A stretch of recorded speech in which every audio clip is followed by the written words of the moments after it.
अब तक तो हम यही समझते थे कि पाकिस्तान ने ईरान के जौहरी प्रोग्राम के लिए उसकी मावनत की है।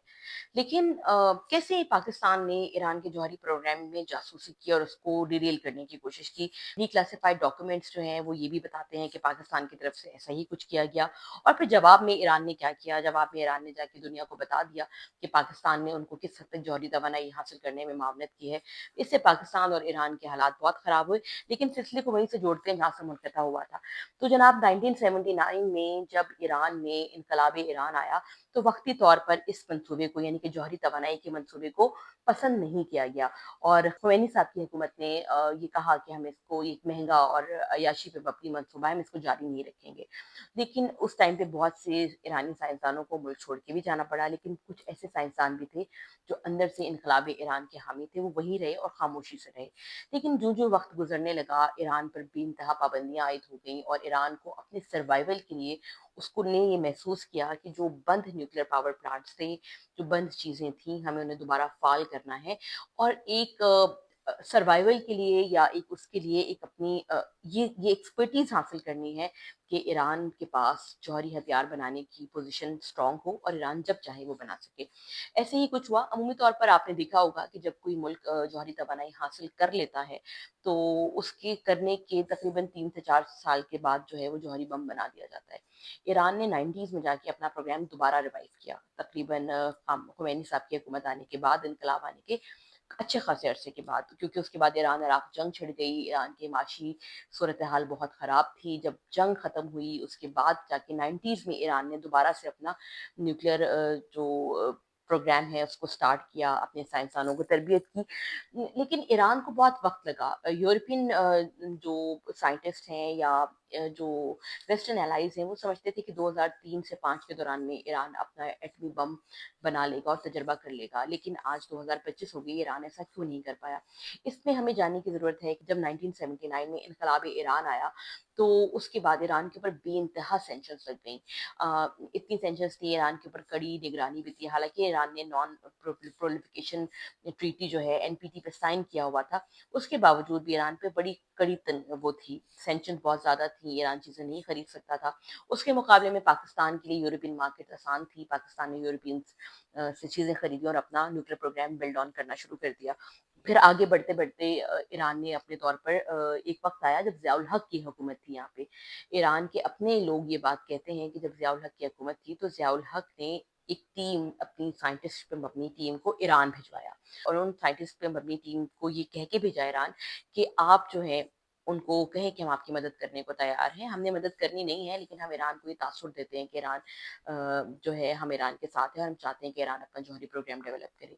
क्योंकि उस टाइम पे पाकिस्तान के अमेरिका के साथ बहुत ही करीबी ताल्लुकात थे। यहाँ पे अफ़गानिस्तान में सोवियत के खिलाफ लड़ाई जो चल रही थी, पाकिस्तान अमेरिका का करीबी इत्तेहादी था और अरबों के डॉलर में जो एड थी वो पाकिस्तान आ रही थी।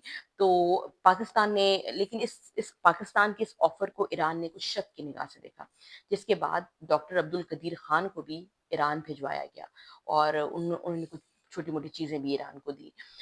ईरानियों के ख़्याल में, अब इसकी तस्दीक नहीं की जा सकती बहुत करीबी ज़राए से, ईरानियों के ख़्याल में डॉक्टर ए.क्यू खान ने जो चीज़ें उन्हें दी, उनको इस्तेमाल करने से जो उनके चलते भी न्यूक्लियर रिएक्टर थे, उन्होंने काम करना छोड़ दिया था, जिससे ईरान-पाकिस्तान के ताल्लुकात में खराबी हुई और यही तमाम चीज़ें डॉक्टर हसन अब्बास जो अमेरिका में साइंटिस्ट हैं, उन्होंने अपनी किताब में भी दर्ज की हैं। उनकी किताब में एक पूरा चैप्टर है जिसके बारे में पाकिस्तान-ईरान के ताल्लुकात जौहरी तवानाई के तनाज़ुर में, जौहरी टेक्नोलॉजी के तनाज़ुर में। उसमें भी उन्होंने इस वाक़ये का ज़िक्र किया कि ये क्यों खान वहाँ गए थे और ईरानियों के ख़्याल में उन्होंने जो भी चीज़ें दी थी, उससे उनके रिएक्टर्स ने मज़ीद काम करना छोड़ दिया। ये वो टाइम था जबकि अमेरिका को भी ये एहसास हो गया था कि एटम फॉर पीस का जो उनका कॉन्सेप्ट है, वो उसका नुकसान ज़्यादा हो रहा है और फ़ायदा नहीं हो रहा। क्योंकि आप जब कोई मुल्क टेक्नोलॉजी हासिल कर लेता है, तो फिर आप उसको रोक नहीं सकते कि आपने सिर्फ़ जौहरी मकासद के लिए टेक्नोलॉजी इस्तेमाल नहीं करनी है, बस आपने सिर्फ़ बिजली बनानी है। तो जब रिएक्टर से बिजली बन सकती है, तो आपने एक्सपर्टीज़ तो दे दी है ना, एक्सपर्टीज़ दे दी है, इक्विपमेंट दे दिया है, तो अब आप किसी मुल्क को बाउंड नहीं कर सकते, आप 24 घंटे उसकी निगरानी नहीं कर सकते। और कुछ ऐसे ही हुआ। इस दौरान बहुत से मुल्कों ने जो जिन्होंने इनिशियल एड अमेरिका से हासिल की थी, वो जौहरी हथियार बनाने में कामयाब हो गए। इसकी एक बहुत बड़ी मिसाल पाकिस्तान भी था। पाकिस्तान ने उस टाइम तक तजर्बा नहीं किया था, लेकिन इंडिया तो बाकायदा तजर्बा करके न्यूक्लियर जो वो था वो डिक्लेयर हो चुका था 80s में। अच्छा, हुआ ये कि जब ईरान को ये एहसास हुआ कि उन्होंने अपना न्यूक्लियर प्रोजेक्ट दोबारा शुरू करना है, तो उन्होंने 90s की दहाई में जब शुरू किया और उसके बाद वो उस पे काम करते रहे, काम करते रहे, काम करने के साथ-साथ रशियंस ने भी उनकी कुछ मदद की और अभी भी ईरान में ये कॉन्सेप्ट है कि कुछ ऐसी फैसिलिटीज़ हैं जहाँ दुनिया के साइंटिस्ट आते जाते हैं। ईरान इस दौरान अक़वाम मुत्तहिदा की जो एजेंसी है आईएईए के साथ भी मुस्तकिल राब्ते में रहा। एनपीटी पे भी वो साइन किया हुआ था उसने। तो ईरान का एक ताल्लुक ज़रूर था उसके साथ-साथ, लेकिन इसके साथ-साथ ईरान में लोगों की एक्सपर्टीज़ थी और वो तमाम साइंसदान जो अमेरिका से तरबियत लेकर आए थे और जो इनकलाबी ज़हनियत के हामिल थे, उन्होंने ईरान की न्यूक्लियर जो तनसीबात थी उनको इतना इक्विप्ड कर दिया था कि ईरान यूरेनियम की हद अफ़सुदगी की हद को क्रॉस कर रहा था। लेकिन यही वो वजह थी कि एक ऐसा मुल्क जो एटम फॉर पीस के तहत ईरान को इनिशियल जौहरी प्रोग्राम दे रहा था, उसके 4 सदूर के लिए फिर यही ईरान का जो जौहरी प्रोग्राम है वो दर्द सर बन गया। जॉर्ज डब्ल्यू बुश ये बात करते थे कि इविल ऑफ एक्स की बात करते थे कि ईरान जो है वो दुनिया की बुराइयों की जड़ है। साथ-साथ बराक ओबामा के लिए भी ये मसला बना। फिर आपने आगे जाके देखा जो बाइडेन के लिए भी मसला बना और फिर उसके बाद ट्रम्प जिन्होंने जिन्होंने कहा था कि मैं ईरान के जौहरी प्रोग्राम को ख़त्म ही कर दूँगा। यानी कि जो बात एटम फॉर पीस से शुरू हुई थी, वो फ़ुर्दू के न्यूक्लियर पावर प्लांट पे हज़ारों टन बम गिराने पर ही ख़त्म हुई। तो अब ये एक डिबेट छिड़ी कि अमेरिका में कि एटम फॉर पीस पॉलिसी का फ़ायदा हुआ या नुकसान हुआ। इसके बहुत प्रोज़ एंड कॉन्स हैं, लेकिन एक बहुत बड़ी तादाद में लोग ये समझते हैं कि अमेरिका खुद दुनिया में जौहरी फैलाव का बायस बना, जौहरी हथियारों के फैलाव का बायस बना। अमेरिका ही की वजह से दुनिया को ये टेक्नोलॉजी और उन मुल्कों के हाथ में आ गई जिन्होंने बाद में एटमी बम बनाकर वेस्टर्न एलाइज़ को आँखें दिखाना शुरू कर दी और एक नेगोशिएबल पोज़ीशन पर आ गए। तो अमेरिका की इस पॉलिसी से अमेरिका को ख़ासा नुकसान पहुँचा। फिर बढ़ते हैं ईरान की जानिब। अब ईरान ने अब एटमी बम बना रहा था, लेकिन 2003 में आयतुल्लाह खामेनेई जो थे, जो ईरान के सुप्रीम लीडर थे और उनकी सुप्रीम लीडर की इस मुल्क में बहुत अहमियत है, उन्होंने फतवा दे दिया कि ईरान एटमी बम नहीं बनाएगा। जिसके बाद ईरान ने एटमी बम पे काम करना छोड़ दिया और उन्होंने यूरेनियम की उस हद तक अफ़ज़ोदगी की जिस हद तक उनको अपने बिजली बनाने के मकासद के लिए थी। लेकिन वक़्त गुज़रता रहा और ईरान खामोशी से उन पे काम ज़रूर करता रहा, लेकिन उसने जौहरी बम नहीं बनाया। लेकिन दुनिया की नज़रों में ईरान हमेशा खटकता रहा और ईरान का जौहरी प्रोग्राम जो है वो अमेरिका के हर सदर के लिए खतरा रहा।